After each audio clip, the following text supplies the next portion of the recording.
हमारे क्षेत्रीय जो जनप्रतिनिधि सम्मानीय जो लोग हैं, जो भाई है, वो मंच पर आ जाएं। हमारे क्षेत्र के अंचल के जो भी सम्मानीय व्यक्ति, जो प्रतिनिधि है, सरपंच, जनपद जो भी है, और वो मंच पर आ जाए और सभी यथास्थान बैठ जाए, अपनी अपनी जगह पर बैठ जाए, और इधर उधर जहाँ जनता बिखरी हुई है वो सभी मंच की ओर आ जाएं।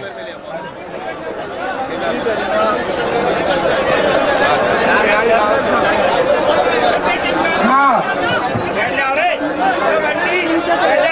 सभी जो है मंच को साफ कर दे, इससे नीचे वालों को सभी तो कहे, तो जो मंचासीन है उनका माल्यार्पण कर स्वागत करें, तालियां बजाएं सही, क्योंकि इस धरा के संत महान शक्ति है, ये सभी को ज्ञान है। हम IPS हो सकते हैं, नेता हो सकते हैं, लेकिन महान संत नहीं हो सकता इस धरातल पर।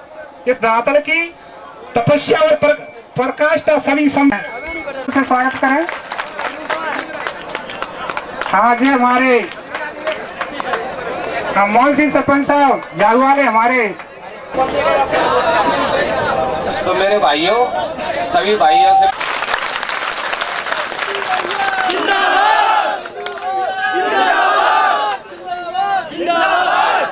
अभी तक नेता आए थे, के साथ अभी तक कोई नेता ने किया नहीं है।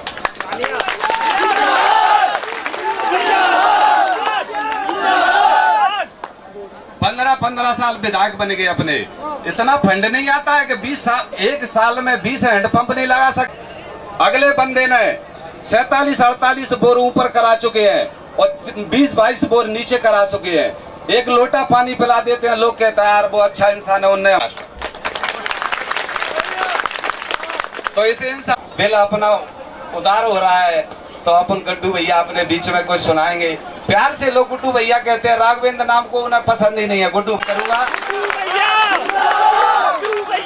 का बिल्कुल स्वागत की तरह। स्वागत अपन ने किया है तो अपन लोगों का ये भी करेंगे, ये मेरा वादा है आपसे। राम राम। सर्वप्रथम मैं यहाँ रानी घाटी प्रांगण में भगवान राम राजा के दरबार में खड़ा हूँ।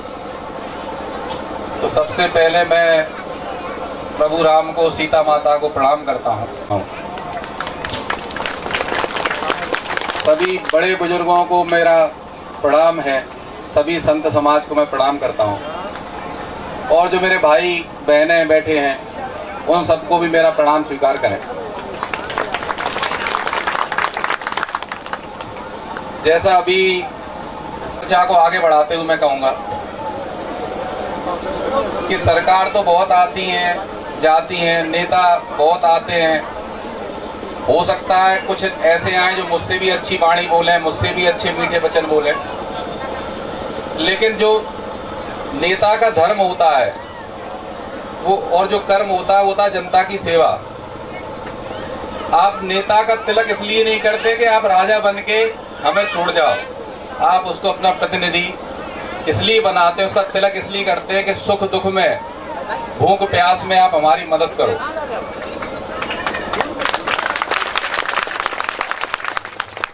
मैं यहाँ किसी नेता या किसी पार्टी की या किसी सरकार की बुराई भलाई नहीं करूँगा। हम देखते हैं जैसे कि कोई भी सरकार होती है, चुनाव के समय बोलते हैं कि हम बिजली पे छूट दे देंगे, बिजली बिल पे, बैंक के लोन पे छूट दे देंगे। तो भाई ये छूट क्यों, हम पे एहसान क्यों? क्या ऐसा संभव नहीं है कि हम उस लायक बन जाएं, हम उतने सक्षम बन जाएं कि हम तो अपनी जेब से बिजली का बिल भी भरेंगे, हम अपनी जेब से बैंक का लोन भी भरेंगे। हम यूं हाथ क्यों फैलाएंगे भीख मांगने के लिए, हम तो हाथ यूं करेंगे देने के लिए। तो अब ये कोई नहीं सोचता कि भाई हम उनको क्यों नहीं सक्षम बना दें। आम जनता को, किसान को, गरीब को क्या चाहिए? इस क्षेत्र में मैं घूम रहा हूं, सबसे बड़ी समस्या है पानी की। तो पीने के पानी की समस्या जो मुझसे बनी वो तो मैंने बोर करके करा दी पूरी, लेकिन खेत के पानी की समस्या कोई जेब से पूरी नहीं कर सकता, इतना शायद किसी में ताकत नहीं है। और आपके क्षेत्र में हैं वो खुद इतने सक्षम हो जाएंगे कि हाथ यो नहीं करेंगे, यो करने लगेंगे।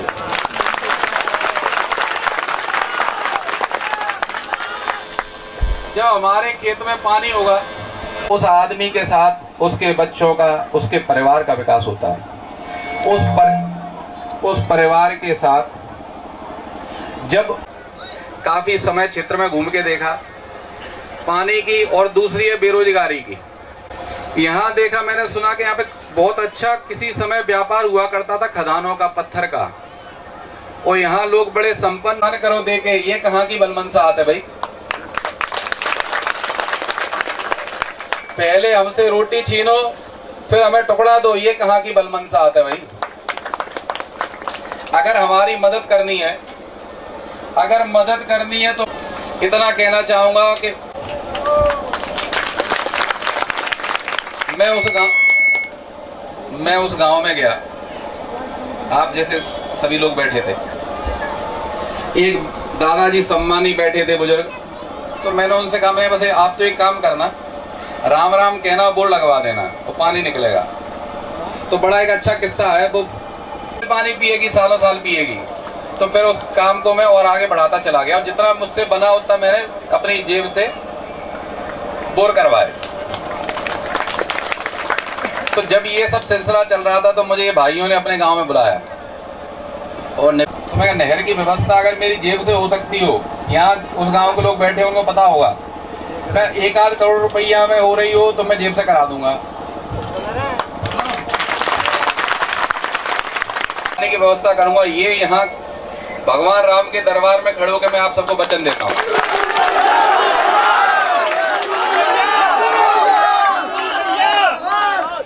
आपकी नहर अवश्य बनेगी, हर घर में खुशहाली आएगी, और एक दिन ईश्वर ने चाहा ऐसा आएगा कि हाथ ऐसे की जगह ऐसा हो जाएगा। और हम मना कर दिया करेंगे, हमें किसी की खैरात नहीं चाहिए, हमें भीख नहीं चाहिए, क्योंकि हम खुद सक्षम हैं। भाई तुम्हें क्या चाहिए तुम ले जाओ। फिर हमने और जो समस्या देखी, ये तो हो गई यहाँ के नीचे की। अगर ऊपर देखें तो वहाँ बेरोजगारी बहुत है। एक दिन का वोट एक ही दिन डलता है, लेकिन 5 साल आपका भविष्य होता है, और अपने भविष्य आपके हाथ में है, जिससे हम दबाते हैं अंगूठा। तो अपने भविष्य को तौल के सोच के देना वोट। जिसको भी वोट दो, मैं हो या दूसरा हो, इतनी अच्छी बात कोई नहीं बोलेगा नेता। मैं ये नहीं कह रहा इस मंच से कि मुझे ही वोट दो कि मैं बहुत सोने का बना हुआ हूं, मैं नहीं बना सोने का। लेकिन जो आपको लगे कि ये हमारे आगे चलेगा, ये हमारा प्रतिनिधि बनने लायक है, ये हमारे सुख दुख में हमारा साथ देगा, उसको चुनो। जो आपके हमें भरे पेट के चुनो। जो अभी राम सेवक जी बोले कि जिसका पेट पहले खाली है वो तो खुद का भरेगा। नियम क्या है कि हम जो देंगे वो हमें मिलेगा। मैं भैया से कहूंगा, भैया राम राम, इनको बदले में चार धन धान्य, पत्थर, सोना, चांदी, जितनी धातु जमीन में, वो उपभोग करने के लिए किसके लिए बनाई? हमारे लिए। हम उसका उपभोग करेंगे, उसका सदुपयोग करें, दुरुपयोग नहीं करें। लेकिन हुआ क्या, आज हम यहाँ खड़े हैं इतनी गर्मी में और भगवान को दोष देते हैं कि हे भगवान तू पानी नहीं बरसा रहा। तो भाई भगवान का दोष नहीं है मेरे भाइयों बहनों, दोष हमारा है। हम में काफी लोग जानते हैं, पढ़े लिखे हैं, कि पानी बरसाने के लिए सबसे जरूरी चीज क्या है? पेड़। देखो जवाब मिला। लेकिन यहाँ कितने लोग हैं जो हाथ उठा के बताते हैं साहब हमने 2-2 पेड़ लगाए हैं। और एक और अच्छी बात बताऊं कि पेड़ ठीक है अपने को ऑक्सीजन देते हैं, वर्षा देते हैं, लेकिन भैया बहनों जिस दिन हम शमशान में जाते हैं ना, उस दिन भी 1-2 पेड़ की लकड़ी चाहिए हमें। साल भर पहले तक कोई लेना देना नहीं था। हमारे कुछ भाई बहन यहाँ काली माता पे अपने कार्यक्रम हर साल होता है, 5-6-7 कार्यक्रम हो गए। तो हमारे भाई बंधु कहते थे गुड्डू भैया तुम्हारे जैसा कोई नेता क्षेत्र में आ जाए तो क्षेत्र का भला हो जाए।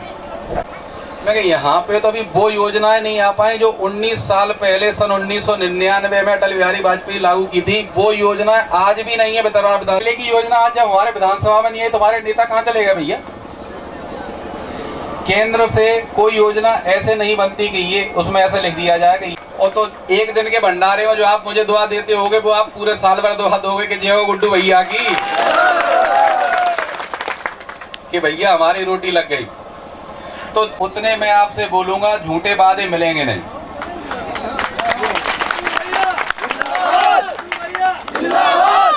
और झूठे वादे क्यों नहीं मिलेंगे उसका मैं एक कारण बता दूं। हर आदमी स्वार्थी होता है, मैं भी स्वार्थी हूं, इसलिए झूठ नहीं बोलूंगा कि हमारे वेद पुराणों ने साफ लिखा है ऐसा कि सत्य से बड़ा पुण्य नहीं और झूठ से बड़ा पाप नहीं। तो मैंने जो कमाई की है, जो जोड़ी है अपने धर्म कर करके, मैं उस झूठ से अपनी कमाई खत्म नहीं करूंगा। बस इतना सा मेरा स्वार्थ है। स्वार्थ नहीं, बस मैं अपनी पूंजी नहीं खत्म करूंगा झूठ बोल के। तो जो सच होगा वो ही मिलेगा आपको, जो काम हो सकेगा वो मिलेगा।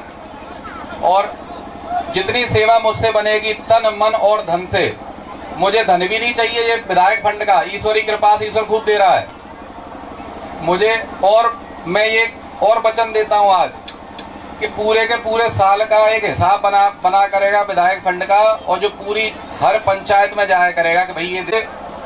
वो पैसा लेके मैं अपनी पूंजी खत्म नहीं करूंगा। एक मैंने कोई पूंजी जोड़ी है धर्म से अच्छी, नहीं तो लोग बोर कराते हैं और बोर में पानी नहीं निकलते 6-6 में। और मैंने मैं यही अपनी वाणी को यही विराम देता हूँ। बहुत हमारे भैया ने बहुत अच्छा कहा, धर्म प्रेमी है। ये कहा है कि जननी जने तो भक्त जन के दाता के सूर, नहीं रही हो बांझ तुम जिन खोइयो नूर। ऐसे हमारे गुड्डू भैया हैं, दान पुण्य कर रहे हैं। तो ऐसा नहीं है, सभी लोगों को ऐसे काम करना चाहिए। इतने एक अच्छी बात बोली कि मैं अपनी पूंजी खत्म नहीं करूंगा। वो कौन सी पूंजी है? परमात्मा की। वो कम मिली इन्हें सत्य बोलने पर, फुट का सहारा लेके चल रही है। नहीं, अपना अपना दिल खोज के देखो। सारे परमात्मा की बड़ी कृपा के गिरद क्षेत्र को एक ऐसा परमात्मा सत्य बोलने वाला